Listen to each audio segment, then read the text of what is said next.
Hello and welcome, I'm Mystical, this is Mystical Gaming, we are back into Watcher of Realms, and as you can see this is Artifact Material Raid, Stage 18, never done it before, this is the first time we're going through it, so this is the team I'm using, and we're just going to have a quick run through to see how it goes. So if you like this sort of video, please give me a thumbs up, please give me a like and subscribe, that would be helpful, and now let's jump into the run to see how well it goes.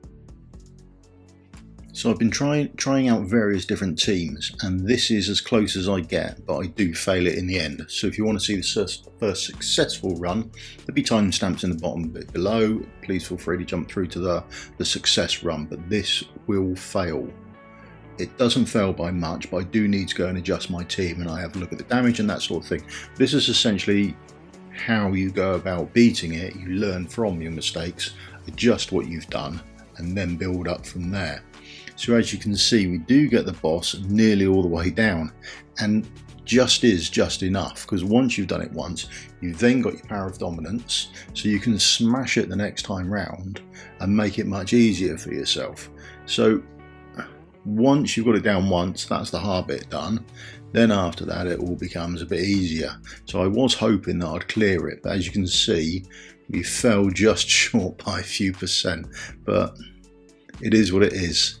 So with that done, let's get into the run that actually succeeds. So as you can see, DPS wise, we've got Arrogance, Abomination, Lust all doing about the same realistically. I mean, Lust falls a bit behind, but other than that, we're all okay. Valkyra comes in towards the end and she does a lot less damage, and we only need a small amount of damage anyway, and we'll be able to smash the boss. So we're going to go and adjust her gear a little bit, and then we'll have a quick fresh run on it. Now as you can see, we've still got the first time tab at the bottom showing that we've never done it before. So let's jump in and have a quick look at the team. So I've gone for a team made up of the North Throne and the Nightmare Council. Now, the Nightmare Council, what you've got to watch out for is they receive 20% less healing. Now, this isn't so much of an issue. Once you've got your champions or your fighters to a point where they can take the big smack from the boss, the rest of the damage is pretty minimal. There's not a massive amount of healing in the game that needs to be done. They do need to be tanky enough to survive that big hit, but once you've got them there, there's quite a while that potters around before they have to do it again. Now the North Throne, I'm using a rare for the Lord's skill, but if you've got the other epic champion Isolde, I think she would be a much greater help. She'd be a big improvement. I also think you might be able to use her as your main tank. Now I'm using Olague. Olaf is somewhere different entirely, as my main tank, and he is good and he does the job quite well. Perfectly sufficient, but I think you might be able to free up some extra spaces if you had her instead. Now I do also have a Sadie in the team, however she is just there to make up the numbers, she doesn't actually get placed at all. So who have we got in our Nightmare Council? Well, we've got Wrath, he's free to get, and I have done him up to A5, so he's all self-healing. Absolutely love him, brilliant champion, good idea. Volka, she's a reward from doing your the storytime quests, you'll get her, and if you do the tide events, you'll get her a one booked out as well. The other members of the team, I am using Abomination. He is a free fusion everyone can get. I do think he's worth getting. Lust was a pull from last weekend with the limited pull, and she's just amazing in this, absolutely brilliant, love her to bits. Whilst pulling for her, I was lucky enough to get an Arrogance, so I've chucked him in the team as well, and I already had Valkyra on my account, so I'll be using her in my team. But there are plenty of other champions you can use. We'll go over some of the other champions I didn't use. One I did that I didn't think was particularly good, and others you can chuck in there that I do think would be good for this. Okay, so let's jump in and let's get this run done. So here we are jumping into it. This will be the last time I have to do it without power of dominance. Now the first person I put down is Abomination. He is just left of centre and facing inward. The next person down is Vortex. It's a massive healing range, which we really like. So he goes down, he'll be able to heal everyone up, and that's the first part of our fight done. Now Olague comes down next. Now we have to wait for Abomination to turn 45 degrees. When he turns his 45 degrees, you'll see him go for the swing, and that's with the boss at the right place now. So we'll be able to hit him from all of those tiles. Now the next person to go down is Arrogance.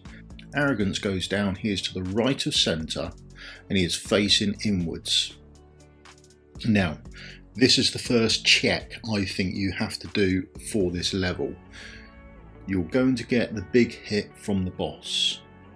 If your 3 DPS down there, your 2 DPS and tank cannot tank this or take this hit, then your gear needs to be done to a point where you can take it. Now, there isn't so much a level you need to be at. The damage you take will depend on your defense. So the higher your defense, the less HP you will lose on the boss's big hit. So you can either up your defense so you take less damage, or you can up your HP so you can take the damage that you take with the defense you've got, or a combination of both. So next down is Lust. She is going just above the love of her life, Arrogance, so she can hit the boss, but also look at that range. She's hitting the ads even before Arrogance has a chance to get around and sort them out anyway. That range is beautiful. Our next champion down is Wrath. He's going in the top left to cover off that spawn of the ads up there. Now once he's down, we're just waiting for the coins to count back up, and then we're going to do the same in the top right, and we're going to put Volka over there, so she will be covering off the right hand side. Also, we're getting that additional healing from everyone as well. Now we've got one more deployable unit, and that's going to be Valkyra. She is going down towards the left of Abomination. She's going to face right all the way across. She will help him block and kill off a lot of the ads to stop them going through to the boss. The problem with the ads going through to the boss is they give him more attack, which is a bad thing, and secondly they heal him as well. So all the good work you've done up until then, when an ad gets through, they heal the boss, so that's not great. Now we've got her down, and it is solely at the moment just pounding the ultimates as soon as they turn up and making sure we get the boss down. It's a bit of a race to the line. As you saw in the failed one, we haven't got that much more done, but essentially I've got to the point now where the boss is down to like 1%. I'd keep running this, I think, and let RNG kick in, because you only need to achieve it the once. Now everything seems to be okay. It seems to be running along quite smoothly. The top left and top right are being taken care of relatively well. We've got Wrath and Volka up there. They're killing off the ads, so all is good up there. They can be a lot less geared realistically than the other fighters. The other fighters have enough gear on them to take this slam, I hope, having said that. Yeah, so they survived the slam, and now it is just a matter of waiting for those ults to come back up and keep pommeling the boss down. We were down to about 25% there, and then one of the ads gets through, so he's now jumped back up and now he's doing more damage. The issue I have with this is next time when he does his slam, he's going to slam for a lot more, and I'm relatively close to how much damage I can take from his slam anyway, so it then becomes very much more of a DPS race against the boss. So you can see him going down now. We're getting back towards the 10% mark for him, but one more slam from him and that could get our run to going back to the start. So here's the big slam. He's on almost 0, but he does kill off one of our champions. Now we're just holding on for dear life at the moment and hoping we can get a few more hits in before they heal the boss again. So they've come in, another ad has got past, he's been healed up a bit, and we're stopping around that sort of 1 to 3% mark, just trying to do enough damage on him. And it is really just a case of letting RNG take over and hoping at some point we'll kill him. There he is, he's down. Now as long as that gives us a 3-star, next time round we're on Power of Dominance mode, so that will make it a lot easier. That's cleared, that's victory, and that's all you essentially need. Now we jump straight back into the fight while it's all still fresh in our head. There's our achievement, we've got that. So the last thing we want to do before we actually go off and do anything else in the game is we want to have a quick auto run. Now, the advantage of doing it straight away, as I always do it straight away, is so that it's still fresh in my mind. In case something does happen within the auto run to throw it off, it's all still fresh in my mind and I can go back and correct any issues that I find. Now we can see in the top left hand corner there is a bright blue shield on, and we can see that is showing that we've got the power of dominance on for us. Now the advantage of this is we should be able to smash through everything. We can already see the bosses approaching half health, and we haven't even got all of our champions out yet. We just went on Volka going down, there she goes down, and we still haven't got, and I don't know if we're going to actually get round to getting Valkyra on at all. There she is, she just about makes it at the end, and there's a boss down in seconds few realistically, and making it look a lot easier than we made it look a few minutes ago. So let's just have a quick run through our champions. Here's Olague. He's got all his skills booked out, but at no point did we use the ultimate. It's just not worth it. Just sits there rotating through his silver shield and his basic attack. That is all you need for Olague. So gear wise, haven't even got a set on the right hand side. He does have one on the left, but essentially it is HP percent main stat, and then I've gone for defense percent in the substats, and if they've got HP and defense flat stats in there as well, all the better, and that's just pumped his stats up. And then there is the life force set on the left hand side to give him 25% more HP, and that is all I've done with him. The only other thing I'd say is that a lot of the gear now starts to get upgraded to 16.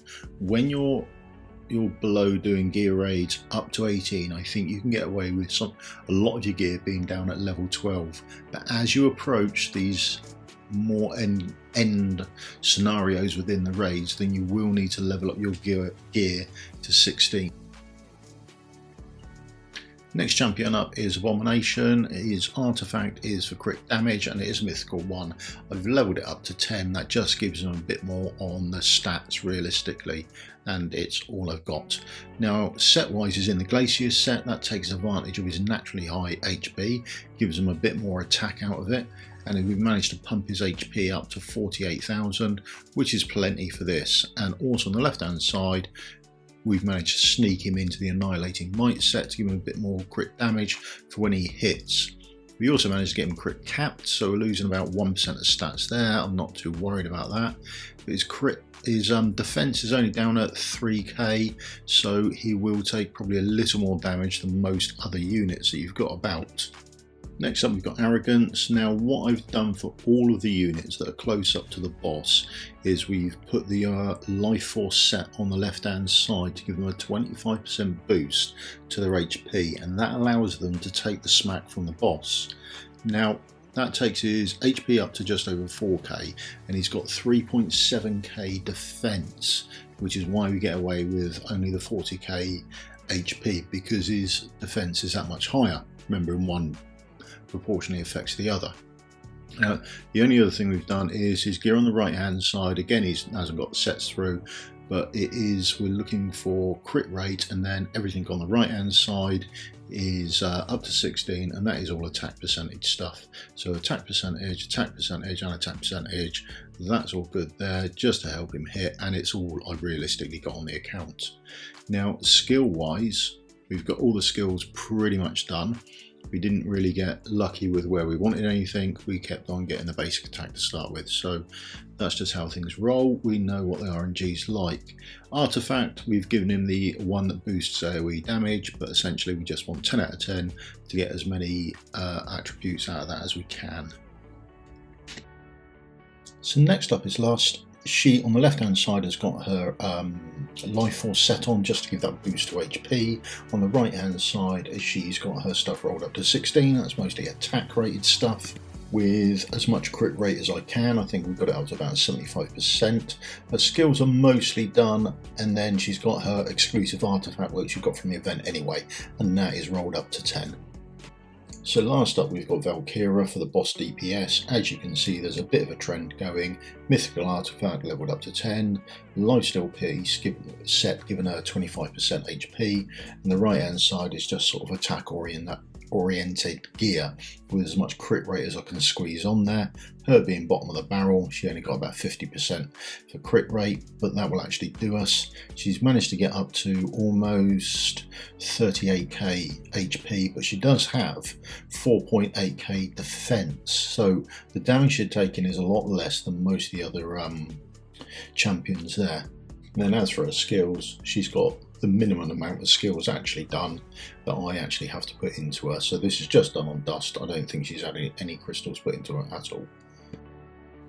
So next up we've got Wrath, and then we'll do Volka, but essentially because they're on the top left and top right just dealing with the ads coming in, their gear can be somewhat worse than the other champions you've got. So he is done up to A5. We do like the self-healing that he's bringing himself. That's always handy. Again, his artifact is leveled up to level 10, I think it was. He's got a life force set on the left-hand side.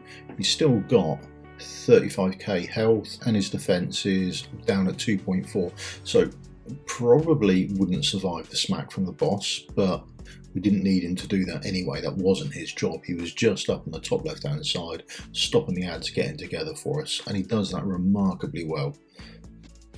Now last up we have Volka. She is a free champion from the storyline, so don't sleep on the storyline. She's a good champion, she'll help you clear this. So get the storyline done. Also, get your tides done as well, because there is the awakening one for her as well straight on the tides, and that will give you benefits if you want to do gear a 219 strats, that sort of thing, and we'll hopefully have a look into those over the next couple of weeks. But this is the bit we're interested in. She actually dishes out this self-heal from the passive, so every time she's laying out a hit she gets 6% back, and the allies get, I think it's 1% back. So really good champion, don't sleep on her, and she's free. So other champions you can use in there. Now I had a Gluttony leveled up, so I put him in there. He deals damage off HP, scales off HP, which I thought would be really good, and it does. He survives the boss hit all day long. Boss can keep smacking away, he's got massive health, not an issue. The only problem was I couldn't get enough damage out of him to actually make him viable. So that was essentially the issue for him, really. So I wouldn't advertise using him again. I mean, you might do better, you might get loads of damage out of him and you might make him work, but I couldn't. I didn't spend a lot of time trying, but just to say I couldn't. I think there are better champions out. So if you're struggling with champions, one of the ones I would try out, I think, is Vladov. He was a fusion, he's a shard summon a little while ago, and he puts out a bleed effect on there. I think he could be really, really good in this. I haven't tried him out and leveled him up. I wish I had done him instead of Gluttony, to be honest, but you know, it is what it is, and you play with the cards you're dealt. But I think he could be really, really good. Now on top of that, there is the artifact as well, which helps do additional damage when you inflict a bleed, and he does AoE. It's sort of AoE as well. He's got sweeping arc attack, so don't sleep on him. I think he could be really good. If you're struggling for fighters in this, I think he could be really good on it. If you haven't managed to do the shard summon for him, all is not lost, because there's the stable fusion on for what appears to be Komodo.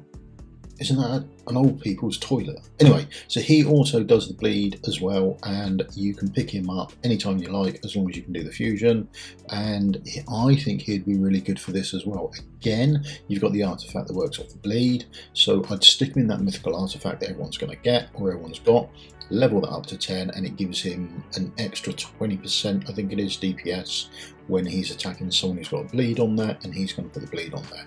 Absolutely fantastic champion. And then lastly, you've got Puke, who can lay out some poisons. I did see a tip, and I can't remember whose video it was from actually, so my bad on that. But they're saying don't promote him. And when he gets that trap, that makes him actually worse for laying on poisons. So just level up his skills without promoting him, stick him on the tile before you put your healer down, and you can lay out some poison damage on him. He's not the only goblin that does poison damage. There is also Cutter as well.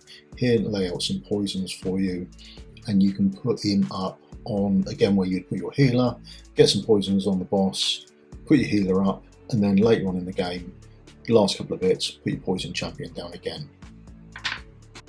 So just before we go, I've done a couple of runs. I've got my 400 fragments. I won't be needing the epic or legendary ones anymore. Let's give it a go. And that is why you farm stage 18 for your mythical fragments, so you can get 10 lots of non-mythical artifacts. thank you very much. That is how RNG works. That's why we play the game. Yeah, that's it really. That sums it up, the treat there, doesn't it? Thank you very much for your time. Just a quick note before I go, if you are going to do a lot of farming on an area, make sure you pick up your gold bonus. I think it is 400 guild coins, which is nothing nowadays, from the Dwarven Association. Put that on and get yourself a load of gold while you're at it. So I've gone on for quite long enough as it is. I hope you found the video interesting. If you could leave us a thumbs up and a like and a subscribe, that would be brilliant. And I'll see you all again soon in the next video. I think we're going to start going through some of the artifacts we picked up and we'll see how they work. Which one's good, which one's terrible, which one's just meh. But we'll have a look through them anyway. Thank you very much for your time. Have a good time. I'll catch you in the next video. Goodbye.